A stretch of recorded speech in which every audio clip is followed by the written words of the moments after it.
Good morning students. आपण केंद्रीय कार्यकारी मंडळाचा अभ्यास करत होतो. केंद्रीय कार्यकारी मंडळ हे 3 घटक मिळून तयार होतं. मग आपण संघ शासनाची रचना पाहिली होती. जसं की संघराज्य म्हणजेच काय की राष्ट्रपती हा प्रमुख आहे. नंतर त्याचे 2 भाग पडतात. एक आहे कायदे मंडळ आणि एक आहे कार्यकारी मंडळ. कायदे मंडळामध्ये 2 घटक येतात, लोकसभा, राज्यसभा, आणि त्यांचे प्रमुख असतात राष्ट्रपती. तसंच कार्यकारी मंडळाचे पण 2 घटक पडतात, प्रधानमंत्री आणि मंत्रिमंडळ, आणि त्यांचे प्रमुख सुद्धा राष्ट्रपती असतात. कारण राष्ट्रपती हे सर्वोच्च पदी असतात. ते भारतातले प्रथम नागरिक आहेत. संविधानाचे ते प्रमुख आहेत. संविधानाची त्यांच्यावर जबाबदारी आहे की संविधानाचं संरक्षण करणे. जर संविधानाचा कोणी अवमान करत असेल, अपमान करत असेल, तर राष्ट्रपती त्याला बरखास्त करते, किंवा तो सर्वसाधारण व्यक्ती असेल तर मग त्याला शिक्षा देण्याचा अधिकार सुद्धा राष्ट्रपतींना असतो. कारण संविधानाची जबाबदारी ही आपल्या राष्ट्रपतींवर असते. मग आपण राष्ट्रपतींची माहिती पाहत होतो की राष्ट्रपती हे जरी प्रमुख असले तरी त्यांना कोणत्याही सभागृहात उपस्थित राहता येत नाही. राष्ट्रपती हे प्रथम नागरिक आहेत. राष्ट्रपतींच्या नावाने आपल्या देशाचा राज्यकारभार चालतो. पण आपण हेही पाहिलं होतं की राष्ट्रपतींच्या नावावर जरी देशाचा राज्यकारभार चालत असला तरी तो स्वतः राष्ट्रपती चालवत नाही. तर तो राज्यकारभार कोण चालवतं? तर तो राज्यकारभार चालवतं प्रधानमंत्री. म्हणून प्रधानमंत्री कार्य करतात म्हणून ते कार्यकारी प्रमुख आहेत, आणि राष्ट्रपतींच्या नावाने चालतं म्हणून ते नामधारी प्रमुख आहेत. प्रधानमंत्री हे कार्यकारी प्रमुख असतात आणि राष्ट्रपती हे नामधारी प्रमुख असतात. याची माहिती पाहिजे. राष्ट्रपतींची निवडणूकच्या वेळेस मी सांगितलं की त्यांची निवड की निर्वाचन मंडळाकडून होते. निर्वाचन मंडळ म्हणजे 3 घटक मिळतात, एक लोकसभा, राज्यसभा आणि प्रत्येक राज्याच्या विधानसभा. म्हणजे राष्ट्रपती हे लोकांकडून प्रत्यक्ष निवडले जात नाही. राष्ट्रपती हे लोकांकडून प्रत्यक्ष निवडले जात नाही, तर ते लोकांकडून अप्रत्यक्ष निवडले जातात. म्हणजे लोकांनी ज्या आमदार आणि खासदारांना निवडून दिलेलं आहे ते आमदार आणि खासदार राष्ट्रपतींची नेमणूक करतात. त्यांची निवडणूक दर 5 वर्षांनी होते. म्हणजे राष्ट्रपतींचा कालावधी किती वर्षाचा असतो? फक्त 5 वर्षाचा असतो. मग राष्ट्रपतींच्या काही अटी सांगितल्या की तो भारताचा नागरिक असायला पाहिजे, त्याचं वय 35 वर्ष असायला पाहिजे, तो कायदेतज्ञ असायला पाहिजे, आणि त्यांच्यावर कोणत्याही स्वरूपाचा फौजदारी गुन्हा असायला नको. असाच व्यक्ती हा राष्ट्रपती पदासाठी निवडणूक लढवू शकतो. मग एकदा की राष्ट्रपती झाला की तो संविधानाची शपथ घेतो. मग आपण असं पाहिलं की संविधानाची जबाबदारी त्यांच्यावर आहे. तो प्रधानमंत्री आणि मंत्रिमंडळ यांच्या सल्ल्याने राज्यकारभार करतो. संविधानाची जबाबदारी त्यांच्यावर आहे. परंतु जर त्याने स्वतः संविधानाचा अवमान केला, संविधानाचा भंग केला, त्याच्या कृतीमधून भंग झाला किंवा त्याच्या बोलण्यावरून भंग झाला, तर मग काय, तर त्याला सुद्धा बरखास्त करण्याचं नियम त्या संविधानामध्ये लिहिलेला आहे. मग त्यांना बरखास्त करण्यासाठी एक प्रक्रिया असते. त्या प्रक्रियाला महाभियोग प्रक्रिया म्हणतात. मग महाभियोग प्रक्रिया कशी असते की कोणतंही एक सभागृह त्यांच्यावर आरोप ठेवतं, दुसरं सभागृह त्याच्यावर चौकशी करतं, आणि मग दोन्ही सभागृहांमध्ये मतदान होतं. मतदान किती व्हायला पाहिजे? 2/3 मतदान झालं की मग महाभियोग प्रक्रिया पूर्ण होते, आणि महाभियोग प्रक्रिया पूर्ण झाली की मग राष्ट्रपती हे बरखास्त होतात. नंतर आपण राष्ट्रपतींचे अधिकार आणि कार्य पाहिलं की राष्ट्रपती हे सर्वोच्च प्रमुख आहेत. त्यांच्याकडे खूप अधिकार आहेत. जसं की संसदेचं अधिवेशन बोलावणे, बरखास्त करणे, त्यांना संदेश पाठवणे, लोकसभा ही विसर्जित करणे, लोकसभामध्ये आणि राज्यसभेमध्ये जे विधेयक संमत झालं ते विधेयकाचं कायद्यामध्ये रूपांतर करणे, त्या स्वाक्षरीशिवाय कायद्यात रूपांतर होत नाही. नंतर सर्वोच्च न्यायालय आणि उच्च न्यायालयाचे जे न्यायाधीश आहेत त्या न्यायाधीशांची नेमणूक राष्ट्रपती करत असतात. नंतर प्रत्येक घटक राज्यामध्ये राज्यपालांची नेमणूक ते राष्ट्रपती करत असतात. नंतर निवडणूक आयोगाचे जे आयुक्त आहेत त्या आयुक्ताची नेमणूक राष्ट्रपती करत असतात. IAS अधिकाऱ्यांची नेमणूक राष्ट्रपती करत असतात. नंतर 3 दल आहेत. संरक्षण दल, संरक्षण दलाचे 3 दल म्हणजे भूदल, नौदल, वायुदल. या भूदल, नौदल, वायुदलांचे जे प्रमुख असतात त्यांची नेमणूक सुद्धा राष्ट्रपती करत असतात. नंतर राष्ट्रपती हे दुसऱ्या देशाशी युद्ध करायची की शांतता ठेवायचा हा निर्णय सुद्धा राष्ट्रपती घेत असतो. नंतर राष्ट्रपती हे काही न्यायालयीन हक्क राष्ट्रपतींना दिलेले आहेत. न्यायालयीन हक्काचा जर विचार केला तर एखाद्या व्यक्तीला जर कधी शिक्षा झाली तर तो दयेचा अर्ज त्या राष्ट्रपतींकडे करू शकतो. मग ती शिक्षा मानवतावादी दृष्टिकोनातून तो कमी पण करू शकतो किंवा मग ती रद्द पण करू शकतो भूमिकेत. नंतर आणीबाणी जाहीर करणे. आणीबाणी 3 प्रकारची असते. आपण कालच पाहिलं की राष्ट्रीय आणीबाणी, आर्थिक आणीबाणी आणि घटक राज्य आणीबाणी. युद्धजन्य परिस्थिती असेल तर राष्ट्रीय आणीबाणी लागते.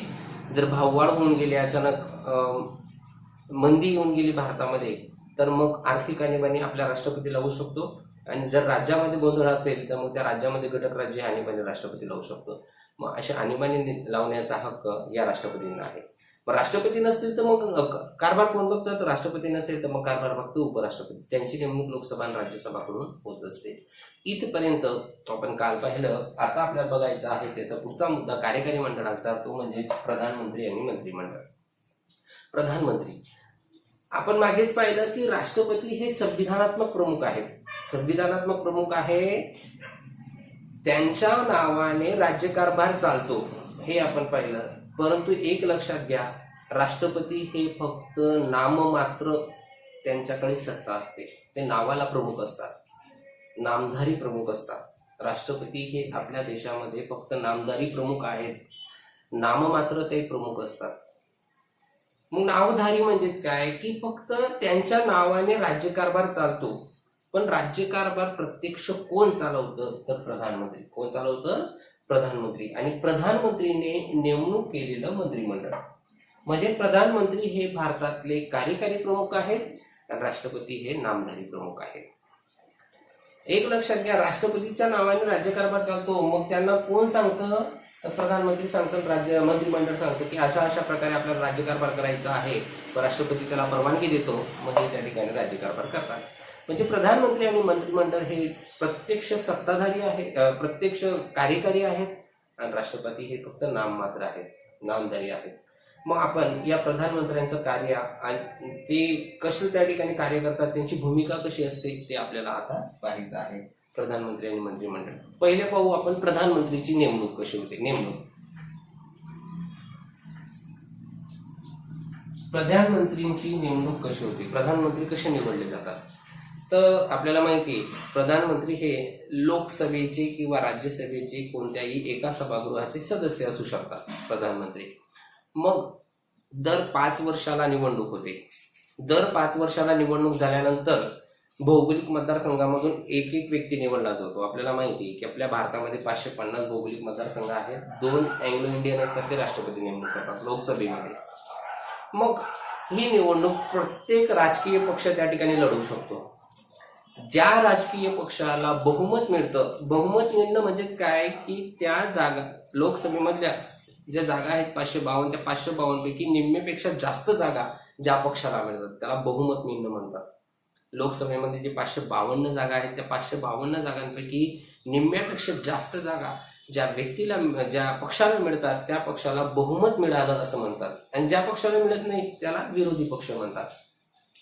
मग बहुमत मिळालेला पक्षामधला एक नेता, म्हणजे तो पक्ष ठरवतो की या व्यक्तीला आम्हाला प्रधानमंत्री बनवायचा आहे.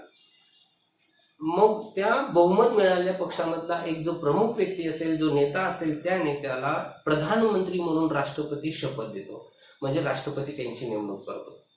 अशा प्रकारे या प्रधानमंत्र्यांची नेमणूक होते. कशी होती समजलं का? लोकसभेच्या निवडणुका होतात. लोकसभेच्या निवडणुका झाल्यानंतर ज्या पक्षाला बहुमत मिळतं तो पक्षामधला एक व्यक्ती प्रधानमंत्री म्हणून राष्ट्रपती घोषित करतो. आता एक विचार करा, आपल्याला असा प्रश्न पडलेला असेल, मग तो व्यक्ती जर लोकसभेमधून निवडला आलेला नसेल तर काय करावं लागेल? मग राष्ट्रपती त्याला प्रधानमंत्री बनवेल का? तर बनवतो, परंतु मग तो व्यक्ती जर कधी लोकसभेचा सदस्य नसेल तर त्याला 6 महिन्यांच्या आत राज्यसभेमधून निवडून यावं लागतं. असे काही नियम आहेत, एवढं विचारात घेऊ नका. फक्त एक लक्षात घ्या, प्रधानमंत्र्यांची नेमणूक ज्या पक्षाला बहुमत मिळतं त्या पक्षामधला एक व्यक्तीची नेमणूक राष्ट्रपती प्रधानमंत्री म्हणून करतो. मग प्रधानमंत्री काय करतो? आपल्या पक्षामधील आपल्या सहकारी लोकांचं, आपल्या पक्षामधील विरोधी पक्षामधल्या लोकांचं नाही, तर आपल्या पक्षातील आपल्या सहकारी लोकांचं, जे अनुभवी असतील, ज्यांच्याकडे कौशल्य असेल, अशा व्यक्तींची नेमणूक तो मंत्रिपदावर करतो. म्हणजे तो मंत्रिमंडळाची नेमणूक करतो. प्रधानमंत्री काय करतो? आपल्या पक्षामधील सहकारी लोकांचं तो एक मंत्रिमंडळ बनवतो, आणि हे मंत्रिमंडळाची नेमणूक केल्यानंतर तो राष्ट्रपतींना सांगतो की आम्ही यांना मंत्री बनवलेलं आहे. मग अशा प्रकारे प्रधानमंत्र्यांची नेमणूक होते आणि मंत्रिमंडळाची नेमणूक होते. आणि मग एकदा की प्रधानमंत्री आणि मंत्रिमंडळाची नेमणूक झाली की मग आपल्या देशामध्ये जे संसद कायदा करतं त्या कायद्यांची अंमलबजावणी करण्याचं काम हे दोघं जण करतात. कोण कोण? प्रधानमंत्री पण करतात आणि मंत्रिमंडळ पण करतात. म्हणजे जे जे काही कायदे आहेत त्या कायद्यांची अंमलबजावणी, म्हणजे प्रत्यक्ष देशाचा राज्यकारभार कोण चालवत आहे? प्रधानमंत्री आणि मंत्रिमंडळ फक्त त्यांच्यावर नियंत्रण ठेवतात राष्ट्रपती, ते नाममात्र प्रमुख आहेत. प्रधानमंत्री आणि मंत्रिमंडळ मग आपल्या देशाचा राज्यकारभार चालवण्याचं काम करतात. म्हणजे वास्तव सत्ता यांच्याकडे आहे. कोणाकडे? प्रधानमंत्री आणि मंत्रिमंडळाकडे.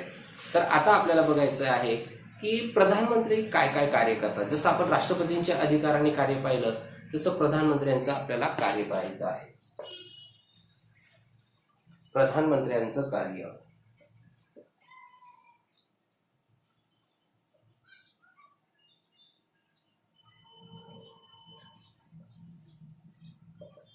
प्रधानमंत्र्यांचं पहिलं काम आहे सर्वप्रथम मंत्रिमंडळ तयार करणे.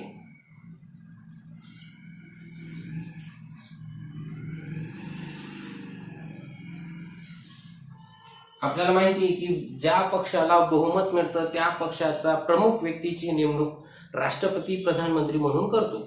मग एकदा की प्रधानमंत्री निर्माण झाला तर प्रधानमंत्री आपलं मंत्रिमंडळ तयार करतो. मंत्रिमंडळ तयार करणे. मग मंत्रिमंडळ कुणाचं तयार करतो? तर मागेच सांगितलं. तो काय करतो प्रधानमंत्री की ज्या पक्षाचा तो व्यक्ती आहे त्या पक्षामधले जे व्यक्ती निवडून आलेले आहेत अशा व्यक्तींची नेमणूक तो मंत्रिमंडळावर करतो. मग आपल्याला परत एकदा प्रश्न पडेल, जर निवडून आलेले नसेल आणि त्यांना जर कधी मग मंत्री बनवलं तर अशा व्यक्तींना मंत्री बनवू शकतात, पण 6 महिन्याच्या आत त्यांना राज्यसभेमधून निवडून यावं लागेल. आणि जर कधी निवडून नाही आला 6 महिन्याच्या आत मग तो बरखास्त होऊन जाईल. प्रधानमंत्री आपल्या पक्षामधल्या समजा एखादा ज्येष्ठ नेता असेल आणि तो पक्षामध्ये निवडणूकमध्ये हरून गेला असेल, जिंकला नसेल, मग तो व्यक्ती खूप चांगला आहे, त्याला अनुभव आहे. मग प्रधानमंत्र्यांनी विचार केला की हा अनुभव व्यक्ती आहे परंतु हा तर मग हरून गेलेला आहे, हा जिंकला नाही, मग अशा व्यक्तीला आपण मंत्री बनवून टाकू. मग त्या व्यक्तीला तो मंत्री बनवू शकतो, परंतु तो व्यक्ती 6 महिन्याच्या आत त्यांना राज्यसभेमधून परत निवडून यावं लागेल, तरच तो त्या मंत्रिपदावर राहील. जर निवडून नाही आला तर मग त्याला मंत्रिपदावरून परत जावं लागेल. तर अशा प्रकारे मंत्रिमंडळाची नेमणूक तो आपल्या पक्षामधील नेत्यांची करतो. मग कोणते नेते असतील ते? तर ज्यांना प्रशासकीय अनुभवी असेल तो, म्हणजे जे नौखे व्यक्ती असतात, खासदार असतात, त्या नवख्या लोकांना ते प्रधानमंत्री मंत्रिपद देत नाही. प्रशासकीय अनुभव पण असणं आवश्यक आहे. त्यांच्याकडे राज्यकारभाराचं कौशल्य असायला पाहिजे. राज्यकारभाराचं जर कौशल्य असेल तर अशा व्यक्तींना तो मंत्रिपदावर ठेवतो.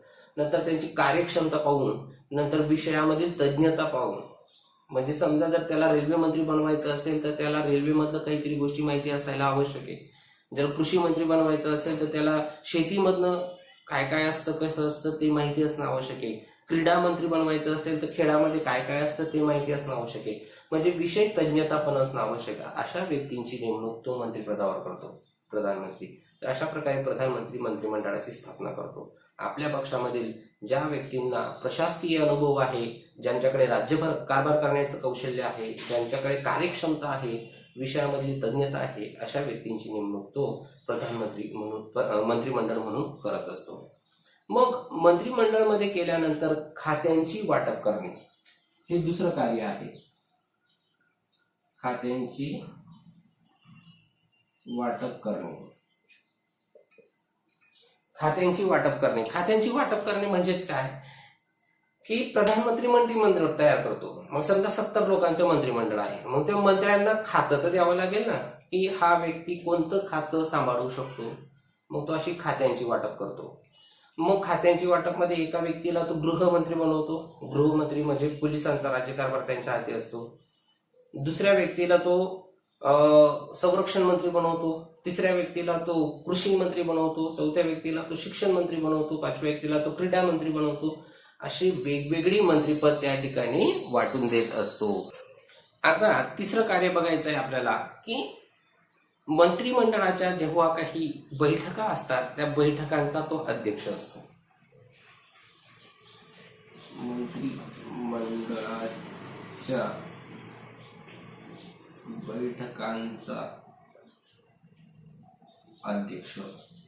हे रिकामी जागा विचारलेली आहे. जेव्हा मंत्रिमंडळाचा तो प्रमुख आहे, आता मंत्रिमंडळाचा सर्वोच्च प्रमुख म्हणजे पंतप्रधान आणि या दोघांचा प्रमुख म्हणजे राष्ट्रपती. मग मंत्रिमंडळाच्या काही बैठका असतात, सभा असतात त्यांच्या काही दिवसानंतर की राज्यकारभार कसा चालू आहे, कुठे गोंधळ आहे का, कुठे काही समस्या आहेत का, अशा त्यांच्या बैठका होतात. मग बैठकांच्या वेळेस अध्यक्षपद कोण भूषवतं, तर बैठकांच्या वेळेस अध्यक्षपद हे प्रधानमंत्री भूषवत असतात. नंतर विविध खात्यांमध्ये सुसूत्रता राखणे, विविध खात्यांमध्ये सुसूत्रता राखणे. आता विविध खाते, 70-80 लोकांचं मंत्रिमंडळ असतं, म्हणजे 70-80 खाते असतात. मग या खात्यांमध्ये सुसूत्रता आहे की नाही हे पंतप्रधानांना पाहावं लागतं. जर सुसूत्रता नसेल, दोघांमध्ये भांडणं असतील, मग देशाचा राज्यकारभार व्यवस्थित चालणार नाही. उदाहरणार्थ रोड मंत्री आणि अर्थमंत्री यांच्यामध्ये भांडणं झाली, तर अर्थमंत्री रोड मंत्रीला पैसाच देणार नाही रोड बांधायला, मग विकास होणार नाही. मग त्यांच्यामध्ये व्यवस्थित सुसूत्रता आहे की नाही, खात्यांमध्ये परस्पर सहकार्य आहे की नाही, नसेल तर ते सहकार्य वाढवणे, खात्यांचा राज्यकारभार व्यवस्थित कार्यक्षमतेपणे चालतोय की नाही ते पाहण्याचं जबाबदारी प्रधानमंत्रींकडे असते. इत्यादी कामं प्रधानमंत्रींना पार पाडावी लागतात. की विविध खात्यांमध्ये सुसूत्रता आहे की नाही ते पाहणं, खात्यांमध्ये परस्पर सहकार्य आहे की नाही, जर नसेल तर वाढवणं, किंवा खात्यांमधला जो राज्यकारभार आहे तो कार्यक्षमतेपणे चालतोय की नाही. आणि जर कार्यक्षमतेपणे चालत नसेल तर मग तो खात्याचा मंत्री त्याला जबाबदार आहे, मग तो त्या मंत्रीला हाकलून देईल आणि मग त्याच्या जागी दुसरा मंत्री बनवेल. अशा प्रकारे तो राज्यकारभार चालवत असतो. प्रधानमंत्र्याला तो हक्क आहे, कारण तो मंत्रिमंडळाचा प्रमुख आहे, त्यांच्या हाती सत्ता आहे. आता महत्वाचं की आंतरराष्ट्रीय क्षेत्रामध्ये आपल्या देशाचं महत्व वाढवणे. आंतरराष्ट्रीय क्षेत्रामध्ये आपल्या देशाचे महत्व वाढवणे. आंतरराष्ट्रीय क्षेत्रात आपल्या देशाचं महत्व वाढवणे, आपल्या देशाची प्रतिमा उंचावणे, म्हणजे आपल्या देशाला महत्वाचं स्थान मिळवून देणे. कारण आपला देशाचा कार्यकारी प्रमुख कोण आहे? प्रधानमंत्री. प्रधानमंत्री हा कार्यकारी प्रमुख आहे. इतर देशातले जे राजे किंवा इतर देशातले जे मंत्री असतात, अध्यक्ष असतात, ते कोणाला ओळखतात? त्या देशामधल्या पंतप्रधानांना, आपल्या भारतामधल्या पंतप्रधानांना ते ओळखतात. मग आपल्या देशाची प्रतिमा उंचवण्याचं काम कोणाची जबाबदारी आहे? आपल्या देशाचं जास्तीत जास्त उंचावर नेण्याचं काम, विकसित करण्याचं काम कुणावर आहे? प्रधानमंत्र्यांचं. म्हणजे आंतरराष्ट्रीय क्षेत्रामध्ये देशाची प्रतिमा उंचावण्याचं काम हे प्रधानमंत्र्यांचे असते. जागतिक लोकमत आपल्या बाजूने अनुकूल करण्याचं काम, म्हणजे जगामध्ये जर कधी काही संकट आलं तर मग जास्तीत जास्त देशाने आपल्याला मदत करायला पाहिजे असं करण्याचं काम प्रधानमंत्र्यांचे असतात. म्हणजे जागतिक लोकमत अनुकूल आपल्या बाजूने करण्याचं काम प्रधानमंत्र्यांचं आपल्याला दिसून येतं. नंतर देशातील जनतेला आश्वस्त करणे, म्हणजे खुश ठेवणे. जर देशातील जनतेच्या समस्या असतील तर त्या समस्या सोडवणे. कारण देशातील जनतेने प्रधानमंत्र्यांची नेमणूक केलेली आहे. आपण राष्ट्रपतींची नेमणूक अप्रत्यक्ष केली आहे, पण यांची नेमणूक तर प्रत्यक्ष केली की नाही? आपण त्यांना मतदान केलेलं आहे. म्हणून आपल्या देशामधील लोकांच्या समस्या सोडवणे, त्यांना आश्वस्त ठेवणे एवढंच नाही, जर कधी मोठमोठे संकट आले, जसं की पूर आला, महापूर आला, आपत्तीग्रस्त परिस्थिती निर्माण झाली, समजा भूकंप आला, ज्वालामुखी आली, आणि अशा वेळेस जर जीवित आणि वित्तहानी होत असेल तर अशा वेळेस लोकांच्या मागे खंबीरपणे उभी राहणे, म्हणजे लोकांना आर्थिक सपोर्ट करायचा, त्यांना धीर द्यायचा, हे काम प्रधानमंत्र्यांना पाहावं लागतं. कारण प्रधानमंत्र्यांना आपण निवडून दिलेले, लोकांनी निवडून दिलेले, म्हणजे लोकांच्या आशा कुणावर आहेत? मग तर प्रधानमंत्र्यांवर आहेत. म्हणून लोकांच्या मागे खंबीरपणे उभे राहणे, आपल्या देशाची प्रतिमा जगामध्ये नेमणूक करणे, जगामध्ये नेणे, किंवा जगामध्ये जे लोकमत आहे ते आपल्या बाजूने वळवण्याचं काम अशा प्रकारे प्रधानमंत्र्यांचं असतं. तर अशा प्रकारे प्रधानमंत्र्यांचं कार्य आहे मंत्रिमंडळ तयार करणे, खात्यांची वाटप करणे, मंत्रिमंडळाच्या बैठकांच्या अध्यक्षपद भूषवणे, विविध खात्यांमध्ये सुसूत्रता आणणे आणि आंतरराष्ट्रीय क्षेत्रामध्ये आपल्या देशाची प्रतिमा उंचावण्याचं काम ह्या प्रधानमंत्र्यांचं दिसून येतं. आता आपण मंत्रिमंडळ पाहू. जर मंत्रिमंडळाची स्थापना झाली, ते मंत्रिमंडळ काय कार्य करतं? मंत्रिमंडळाचं कार्य.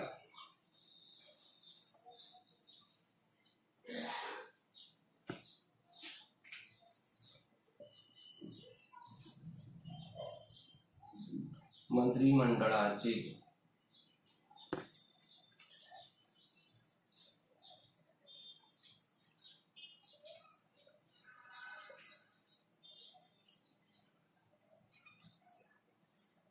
मंत्रिमंडळाचं कार्य. तर कायद्यांच्या निर्मितीत पुढाकार घेणे.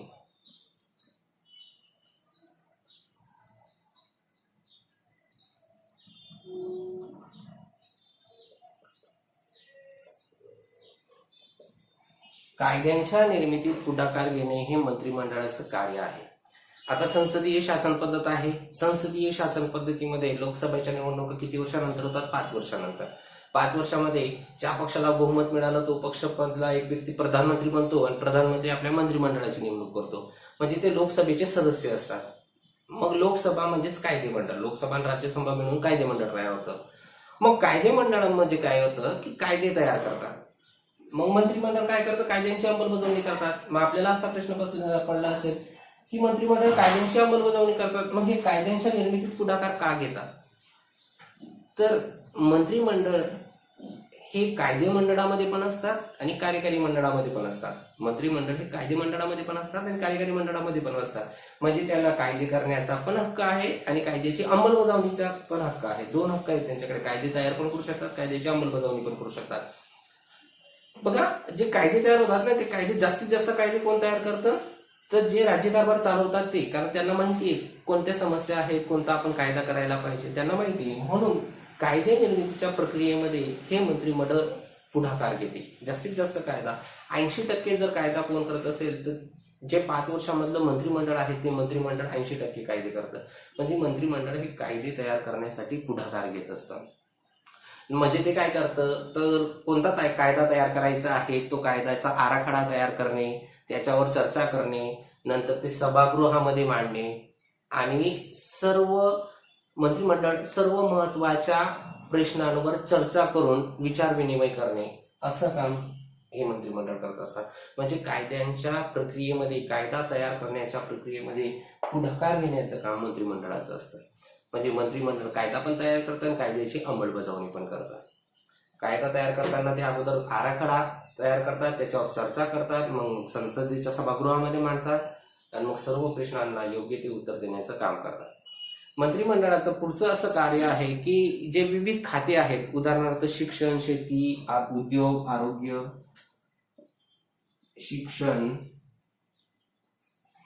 शेती, उद्योग, आरोग्य, नंतर दिले परराष्ट्र व्यवहार,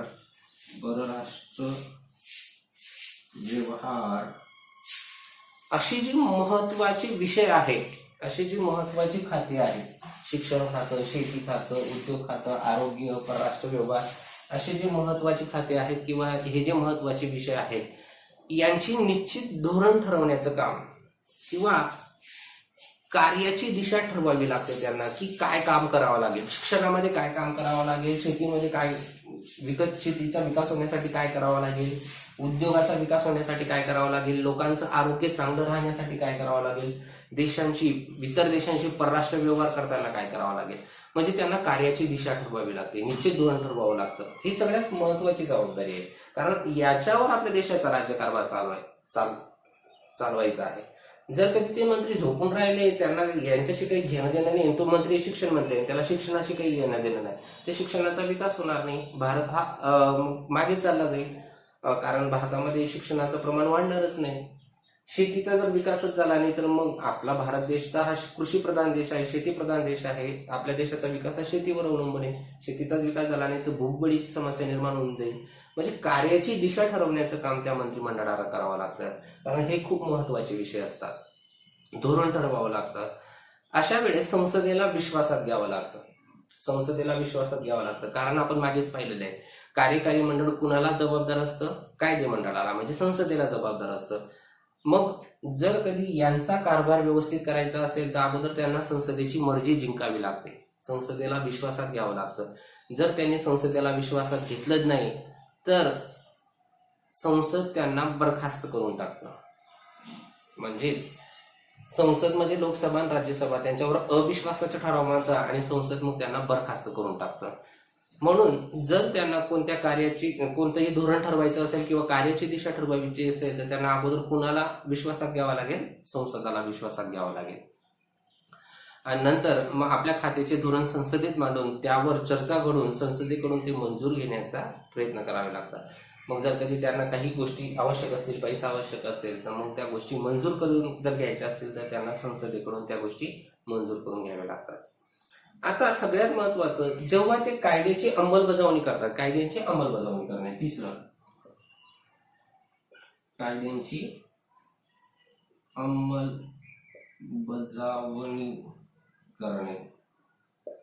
कायद्यांची अंमलबजावणी करणे, कायद्यांची अंमलबजावणी करणे म्हणजेच काय की कायदे तयार होतात, कायदे तयार झाल्यानंतर त्या कायद्यांची प्रत्यक्ष कार्यवाही केली जाते, म्हणजे अंमलबजावणी केली जाते. पण अंमलबजावणी करताना त्यांना कुणाची मान्यता घ्यावी लागते? अगोदर संसदेची मान्यता घ्यावी लागते. जर त्यांना धोरणांची अंमलबजावणी करायची असेल तर संसदेची मान्यता घ्यावी लागते. जर कधी संसदेने मान्यता नाही दिली तर मग ते कार्य त्यांना करता येणार नाही. म्हणजे अगोदर त्यांना संसदेला विश्वासात घ्यावं लागेल. म्हणजेच कार्यकारी मंडळ कुणाला जबाबदार आहे? कायदे मंडळाला जबाबदार आहे. म्हणजेच संसद मंत्रिमंडळावर काय ठेवतं? नियंत्रण ठेवतं. संसद मंत्रिमंडळावर नियंत्रण ठेवतं.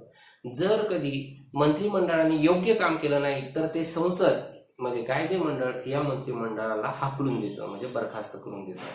तर मग आपल्याला पुढचा मुद्दा तोच बघायचा आहे की जे संसद आहे ते संसद मंत्रिमंडळावर कशा प्रकारे नियंत्रण ठेवतं. संसद मंत्रिमंडळावर कशा प्रकारे नियंत्रण ठेवतं ते पुढचा मुद्दा आपण आता अभ्यासू. आता आपल्याला पाहायचं आहे संसद मंत्रिमंडळावर कशा प्रकारे नियंत्रण ठेवते. आपण असं पाहिलं की कायदे मंडळाला कार्यकारी मंडळ जबाबदार असतं. जर कार्यकारी मंडळाने त्यांच्यानुसार कारभार केला नाही तर मग कायदे मंडळ त्याला हाकलून देतं. मग कसं ते पाहू. आता आपण पाहिलं की मंत्रिमंडळाला काय करावं लागतं? मंत्रिमंडळाला कार्याची अंमलबजावणी करावी लागते. कार्याची अंमलबजावणी करताना ते संसदेला विश्वासात घेतात, म्हणजे संसद त्यांच्यावर नियंत्रण ठेवतं. जेव्हा मंत्रिमंडळ कायद्याची अंमलबजावणी करते तेव्हा संसद त्यांच्यावर तर नियंत्रण ठेवतच, पण जेव्हा ते कायद्यांची अंमलबजावणी करत नसतील तेव्हा इतर कालावधीत सुद्धा त्यांच्यावर नियंत्रण ठेवण्याचं काम हे संसद करत असतं. मग कशा प्रकारे? पहिला प्रकार आहे चर्चा आणि विचार विनिमय. समजा मंत्रिमंडळाला एखादं धोरण ठरवायचं आहे, धोरण आखायचं आहे, कायदे करायचे आहेत, त्याला आराखडा तयार केलेला आहे, तर त्या धोरणावर, त्या आराखड्यावर, त्यांच्या कृतीवर संसदेमध्ये विचार आणि विनिमय होतो, चर्चा आणि विचार विनिमय होतो. संसदेमध्ये चर्चा आणि विचार होत असताना जर त्या धोरणामध्ये काही त्रुट्या असतील, त्याच्यामध्ये काही दोष असतील तर ते दोष काढून टाकण्याचं काम ते संसद करत असतं.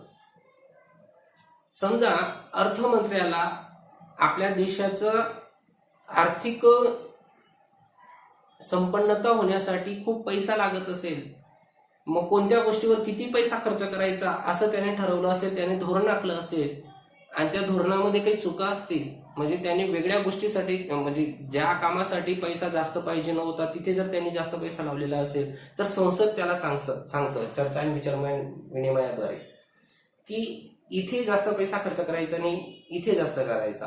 म्हणजे त्याच्यामधल्या ज्या काही त्रुटी आहेत, त्याच्यामधले काही दोष आहेत, ते दोष दाखवून देण्याचं काम संसद करतं, म्हणजे कायदे मंडळ करतो, लोकसभा आणि राज्यसभा करतात. तर मग चर्चा आणि विचार विनिमयाद्वारे संसद मंत्रिमंडळावर नियंत्रण ठेवतं. म्हणजे मनमानी राज्यकारभार चालू देतात का? ते मनमानी राज्यकारभार त्यांना करता येत नाही, मनमानी करताच येणार नाही. का करता येणार नाही? कारण जर त्यांनी मनमानी राज्यकारभार केला तर संसद त्याला हाकलून देईल. जेव्हा चर्चा आणि विचार विनिमय होईल तेव्हा चर्चा आणि विचार विनिमयामध्ये त्यांच्या काही त्रुट्या आहेत, त्यांच्या त्रुट्या दूर करण्याचं काम, त्याच्यामध्ये दोष निर्दोष करण्याचं काम हे संसद करत असतं. प्रश्नोत्तरे. जेव्हा संसदेचे अधिवेशन भरतात, मी सांगितलंय की संसदेची 3 अधिवेशन असतात: पावसाळी अधिवेशन, हिवाळी अधिवेशन आणि अर्थसंकल्पीय अधिवेशन. अर्थसंकल्पीय अधिवेशनाला दुसरं नाव आहे उन्हाळी अधिवेशन, असंही आपण त्याला म्हणू शकतो. जेव्हा अधिवेशनाला सुरुवात होते तेव्हा अधिवेशनाला सुरुवात कशापासून होते? तर प्रश्नोत्तरापासून होते. कशापासून होते? प्रश्नोत्तरापासून. प्रश्नोत्तरापासून म्हणजेच काय की संसदेमध्ये, मग तो कोणत्याही पक्षातला नेता असो, विरोधी असो की सत्ताधारी असो, ते लोक त्यांना प्रश्न विचारतात. कोणाला प्रश्न विचारतात? मंत्रिमंडळाला प्रश्न विचारतात आणि मंत्रिमंडळाला योग्य उत्तर देणे आवश्यक आहे, त्यांना समाधानकारक उत्तर देणे आवश्यक आहे. जर मंत्रिमंडळाने फेकाफेकी केली, म्हणजे उत्तर व्यवस्थित दिले नाही, समाधानकारक उत्तर दिलं नाही, तर संसदेत त्यांच्यावर अविश्वासाचा ठराव मांडू शकतो. म्हणजे प्रश्नोत्तरे हा जो भाग आहे, या प्रश्नोत्तरे हा जो मार्ग आहे संसदेवर नियंत्रण ठेवण्याचा, मंत्रिमंडळावर नियंत्रण ठेवण्याचा, हा अतिशय प्रभावी मार्ग आहे. हा अतिशय प्रभावी मार्ग आहे. अशा वेळेस संसद त्यांच्यावर टीका करू शकतं, म्हणजे कायदेमंडळ त्याच्यावर टीका करू शकतं. नंतर विविध समस्यांवर प्रश्न त्या ठिकाणी निर्माण करू शकतं, मांडू शकतं. जर कधी मंत्रिमंडळाने या संसदेला किंवा कायदेमंडळाला समाधानकारक उत्तर दिलं नाही, त्यांचं जर समाधान झालं नाही, तर अशा वेळेस त्या संसदेमध्ये वादविवाद होऊ शकतात. सत्ताधारी पक्ष आणि विरोधी पक्षामध्ये वादविवाद होऊ शकतात. समजा सत्ताधारी पक्षाचं मंत्रिमंडळ आहे, तो देशाचे राज्यकारभार चालवत आहेत, त्याने कोट्यावधी रुपये खर्च केलेला आहे. मग विरोधी पक्ष विचारेल त्यांना की हा पैसा तू कुठे कुठे खर्च केला, आम्हाला दाखव. तो दाखवेल, पण जर त्यांना पटलं नाही की नाही हे चुकीचं सांगतायत, म्हणजे वास्तविक बघायला एवढा पैसा खर्च झालेला नाही पण हे मुद्दामून दाखवतायत, असं जर त्यांना वाटलं, जर त्यांचं समाधान झालं नाही, तर मग वादविवाद होईल संसदेमध्ये. आणि वादविवाद जर झाला तर अशा वेळेस मग संसदेमध्ये जे काही सदस्य असतात त्यांचं जर समाधान झालं नाही प्रश्नाचं उत्तराचं, मग ते त्या सभाचा त्याग करतात, म्हणजे त्या सभागृहामधून बाहेर चालले जातात. समजा लोकसभेमधले सदस्य यांनी प्रश्न विचारले आपल्या मंत्रिमंडळाला, आताच जी भाजपाचं मंत्रिमंडळ आहे त्याला प्रश्न विचारला, समाजवादी पक्षाच्या लोकांनी विचारले किंवा काँग्रेसच्या लोकांनी विचारलं की तुम्ही कुठे कुठे पैसा खर्च केला आम्हाला सांगा. यांनी उत्तर दिलं, पण ते उत्तर त्यांना आवडलं नाही, समजा त्यांचं समाधान झालं नाही, तर अगोदर भांडण होऊ शकतं. भांडण नाही झाले तर मग तिथले लोक सभाचा त्याग करतील, चालले जातात ते त्या सभागृहाच्या बाहेर. किंवा काय करतात, सभागृहाच्या मध्यवर्ती ठिकाण, जिथे खुर्च्या नसतात, मध्यवर्ती ठिकाण मोकळी जागा असते, त्या मध्यवर्ती ठिकाणी सगळेजण एकत्र येतात आणि मोठमोठ्याने घोषणा देतात. त्या पक्षाच्या विरुद्ध किंवा मंत्रिमंडळाच्या विरुद्ध त्या मोठमोठ्याने घोषणा देतात. तर अशा प्रकारे प्रश्नोत्तरे हा जो भाग आहे हा अतिशय महत्वाचा भाग आपल्याला, म्हणजे मंत्रिमंडळावर नियंत्रण ठेवण्याचा अतिशय महत्वाचा प्रभावी असा मार्ग आहे. शून्य प्रहर. शून्य प्रहर म्हणजे किती वाजेचा कालावधी? शून्य प्रहर म्हणजे दुपारचे 12 वाजेचा कालावधी. अधिवेशन काळामध्ये जेव्हा दुपारचे 12 वाजतात तेव्हा शून्य प्रहरचा कालावधी सुरू होतो. तुम्हाला विचारलेलं आहे शून्य प्रहर म्हणजे किती वाजेचा कालावधी? शून्य प्रहर म्हणजे दुपारचे 12 वाजेचा कालावधी. म्हणजे दुपारचे 12 वाजले तर सार्वजनिक प्रश्नांवर चर्चा होते. सार्वजनिक प्रश्न म्हणजे काय? लोकांच्या काही समस्या असतील त्या लोकांच्या समस्यांवर चर्चा होते. म्हणजे इतर चर्चा बंद होऊन जातात किंवा इतर प्रश्न बंद होऊन जातात. मग सार्वजनिक जे प्रश्न असतील, जसं विजेचा प्रश्न असेल, प्रवासाचा प्रश्न असेल, शेतीचा प्रश्न असेल, हे जे काही सार्वजनिक प्रश्न आहेत त्या सार्वजनिक प्रश्नांवर चर्चा होते. म्हणून शून्य प्रहरचा कालावधी हा महत्वाचा असतो. अविश्वासाचा ठराव. अविश्वासाचा ठराव हा सगळ्यात महत्वाचा आणि शेवटचा. समजा आपल्याला माहिती की मंत्रिमंडळावर कायदेमंडळ नियंत्रण ठेवतं. मंत्रिमंडळ राज्यकारभार करताना कुणाला त्या ठिकाणी विश्वासात घेतं? कायदेमंडळाला. पण जर कायदेमंडळाचा विश्वास जर तुटला, समजा कायदेमंडळाचा अविश्वास होऊन गेला मंत्रिमंडळावर, तर मग ते कायदेमंडळ किंवा ते संसद त्या ठिकाणी सांगतो की आमचा मंत्रिमंडळावर विश्वास नाही. काय म्हणतात ते? आमचा मंत्रिमंडळावर विश्वास नाही. हे त्यांच्या मर्जीप्रमाणे कारभार करतायत, आम्हाला विश्वासच घेत नाही, म्हणजे आमचा मंत्रिमंडळावर विश्वास नाही असं त्या ठिकाणी सांगतात. आणि असं सांगल्यानंतर ते अविश्वासाचा ठराव मांडतात. आणि जर हा अविश्वासाचा ठराव मंजूर झाला संसदेमध्ये, अविश्वासाचा ठराव जर मंजूर झाला तर मंत्रिमंडळ बरखास्त होते. म्हणजे हा शेवटचा आणि प्रभावी मार्ग आहे अविश्वासाचा ठराव. म्हणजे मंत्रिमंडळाला राज्यकारभार करताना कुणाला विश्वासात घेऊन राज्यकारभार करावा लागेल? संसदेला विश्वासात घेऊन राज्यकारभार करावा लागेल. जर संसदेचा विश्वास उठला किंवा संसदेने जर सांगितलं की आमचा यांच्यावर विश्वास नाही, तर संसद अविश्वासाचा ठराव मांडतं. अविश्वासाचा ठराव मांडल्यानंतर मतदान होतं आणि मतदान झाल्यानंतर जास्त मतं मिळाली तर मग मंत्रिमंडळ बरखास्त होतं. तर हे जे मंत्रिमंडळ आहे या मंत्रिमंडळाच्या हाताखाली पण काही नोकरशाही. आपल्याला असं वाटतं की मग मंत्री प्रत्यक्ष कार्य करतात का? नाही. तर त्याच्या खाली पण एक नोकरशाही आहे. त्या नोकरशाहीचा अभ्यास आपल्याला शेवटच्या पाठामध्ये बघायचा आहे. तर मग ती नोकरशाही कशी काम करते ते आपल्याला आपण पुढच्या वेळेस पाहू. आता जी प्रथम सत्र आहे त्या प्रथम सत्रापर्यंत म्हणजेच नागरिकशास्त्राचे हे 3 पाठ आपले संपलेले आहेत. याच्यावरचा स्वाध्याय चांगल्या अक्षरामध्ये तुम्ही लिहून घ्यायचा आहे. धन्यवाद.